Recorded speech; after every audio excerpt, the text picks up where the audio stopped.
What an election.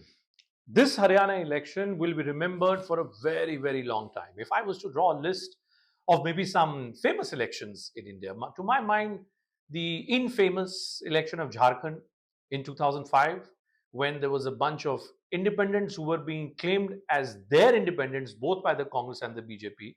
And it then took L.K. Advani, who was the then leader of opposition, to go to the president's house to try and make this claim that the BJP should have formed its government. In Haryana, this time around, what happened was that game of fielding the right independents actually started much in advance. Both the BJP and the Congress had floated independent candidates who were backed by their parent parties. But very clearly, the BJP managed to put a smart one across the Congress party simply by managing their independence better. But the story of Haryana today points us in a very different direction now, one after the other, in critical heartland states, from Chhattisgarh and Madhya Pradesh first, Rajasthan then, and now Haryana. The established leadership of the Congress party is not managing to hold on to these states. Well, Sudeep and I have been looking at data, we've been looking at insights, and we thought that let's try and put this together for all of us to understand where has the story of the Congress party gone wrong. So, Sudeep, let me ask you first up. In your conversations with all Congress beat reporters and those who are tracking the Congress party closely, do we say it's end of the road for Bhupinder Hooda? I would think it, if it's not, it should be the end of the road for Bhupinder Hooda, as it was for Kamal Nath, as it was for Anand Sharma in Himachal Pradesh. I think it's time for the Congress to really look at how the BJP handles these situations. It's easy to mock the BJP and say they get some nobody to come and become CM.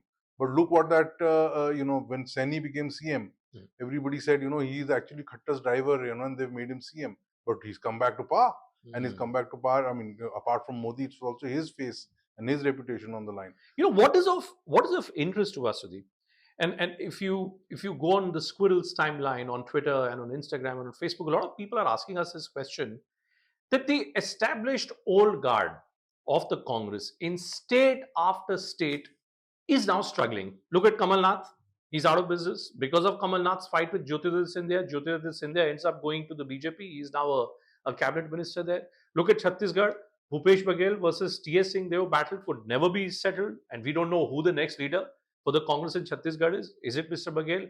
Look at Rajasthan. Ashok Gehlot versus Sachin Pilot. Mr. Gehlot ends up losing the election, but there's still no assurance that Sachin Pilot will be the person who will be the face. In Himachal, Anand Sharma. Now in Haryana. Is Haryana following that path of all these states that we're talking about? So, if you just look at the numbers, there is virtually a less than 1% difference in vote share between the Congress and the BJP. Less than 1%. The number of votes they've polled is almost exactly the same. And yet there's a 7 or 8 now seat difference between the two of them. What does it show you? It shows you that the BJP has been able to micromanage the election much better than the Congress. What did the Congress do?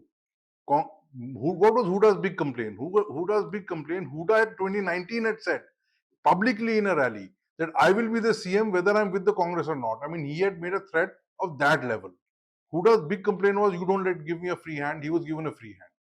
Hooda was the one who rejected, apparently it was Rahul Gandhi who suggested going with an alliance, going into the poll with an alliance with the Aam Aadmi Party. Hooda rejected that. Hooda kept Surjewala out and restricted to his own constituency. Hooda, more importantly, refused to acknowledge the fact that Kumari Selja could be of value, especially given the Dalit vote. Now, if you are given a free hand, and even after that, the seat selection was done largely by him. My understanding from speaking to people in the Congress is that 75% of the seats were selected by him and given to his favorites rather than to people who would be fighting. And at 10, it's surprising to me that the BJP has gained 10 seats from the last election, where it was at 40 and now is at 50. Must be 49 or 50, 8 or 9 or 10 seats. Hooda, on the other hand, can claim, yes, I've gone up. But, despite all of that, despite being given a free hand, despite being Rahul Gandhi's confidence in him, he's not been able to perform. Now, should he not be in a corporate situation? If you're given a free hand and your party and your company ends up losing money, you get sacked. But I'm wondering, I mean, just for a moment, let's just go beyond Bhupinder Hooda, because you're right that Bhupinder Hooda's number of seats which he's got are the number of seats which he'd got the last time around in 2009 when he was a chief minister. 2014 to 2024, he's been out of power. And somewhere maybe Mr. Hooda thought that because he's been out of power for 10 long years, and in 2019 he declared himself to be the chief ministerial candidate, and this time around that he was being given a free hand, maybe he thought that it was inevitable that he'll end up becoming the chief minister. This sense of inevitability is what I think consistently is pulling the Congress party down in critical states. Because you look at Madhya Pradesh. Exactly. Shivraj Singh Chauhan was not projected as a chief ministerial candidate by the BJP in the last assembly elections in 2000, towards the end of 2023. And it was, by and large, it was felt that this was a tsunami. It was inevitable that Shivraj Singh Chauhan, who had become the chief minister by getting rid, by instigating a split with Jyotiraditya Scindia when Kamal Nath was the chief minister, that there will be a sympathy for Kamal Nath. In Chhattisgarh, it was considered to be inevitable that the BJP just doesn't have a face, that Bhupesh Baghel is a big guy and he's a master. He was also declared as some kind of a master election strategist. Why is it this theory of inevitability is beginning to become like an albatross around the Congress's neck?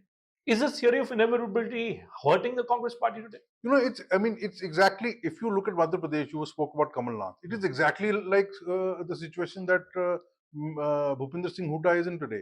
Kamal Nath was again given a free hand. He refused to listen to anybody from the center.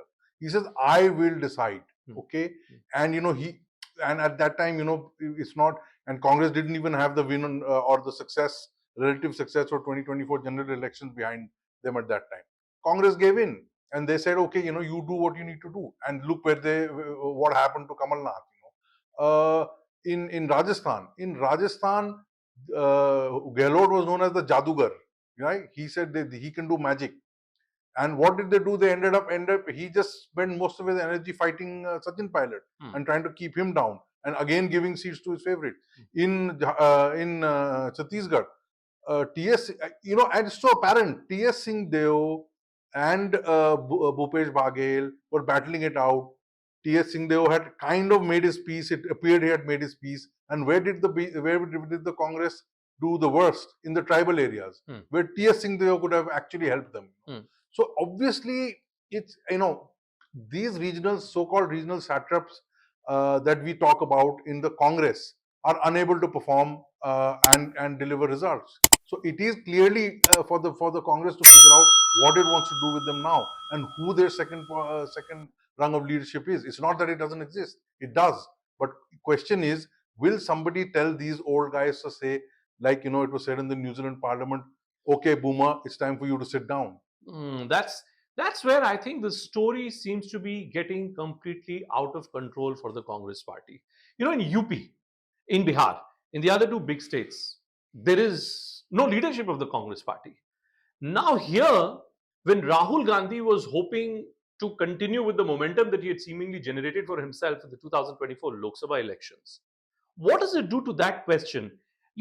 Rahul Gandhi becoming a leader of Dalits, that was the question. Rahul Gandhi becoming a leader of the backward community. In Haryana, if you look at the seat splits, the Dalit dominated seats appear to be getting back towards the Congress party.